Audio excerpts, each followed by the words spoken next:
Hi, this is David Kittner with athleticfoundations.com. I'm here at the International Youth Conditioning Association's second annual summit in Louisville, Kentucky. I'm here with Mike Robertson of Robertson Training Systems. And the question that people are bantering around a lot is, should young athletes be doing sit-ups, should they not?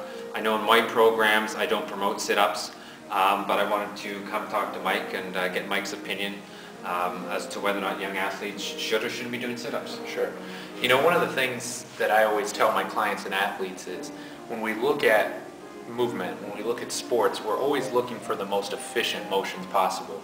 And when we start looking at the body and how it moves, it's very interesting because there's very little rotation, there's very little motion actually capable or through the lumbar spine. So what we try and do is really maximize stability through the lumbar spine and maximize our motion through the hips, through the thoracic spine, where there's a lot of potential for motion. So the best thing that I can tell clients to do is, if we can teach you to stabilize the lumbar spine, teach you to move through your hips, through your upper back, that's an efficient pattern that you're going to be able to use whether it's in the weight room or on the field. In sit-ups, the problem is not only is it possibly injurious, if you've seen any of Stuart McGill's stuff, you know there's possibilities of getting injured, but it's just not a very efficient pattern. When we try and teach somebody to stabilize, we don't want to teach them this. We want to teach them to be tall and tight, you know, so they can get that stability through their core, through their lumbar spine. It's going to prevent injuries and it's going to help improve their performance. Okay.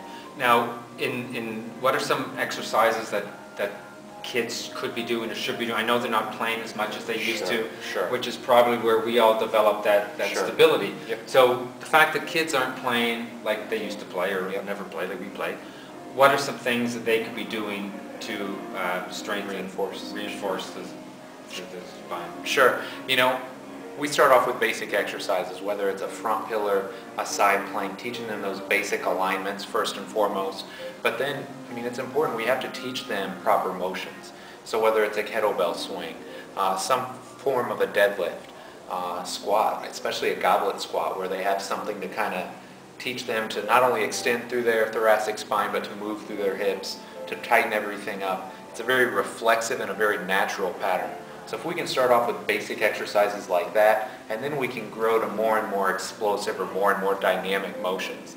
But you have to give them the foundation first. We can't start off with, you know, the really sexy, glamorous stuff. You start off with the basics, give them the foundation, and then you grow from there. Awesome. Now, where can people find out more about the work that you do? Yeah, absolutely. Like you said, RobertsonTrainingSystems.com is the easiest place to find me. I've got a podcast, newsletter, and well over 100 articles, as well as a blog that I update 4 to 5 times a week. So awesome. Well, thanks very much, Mike. I appreciate it. This is David Kittner with athleticfoundations.com saying see you later.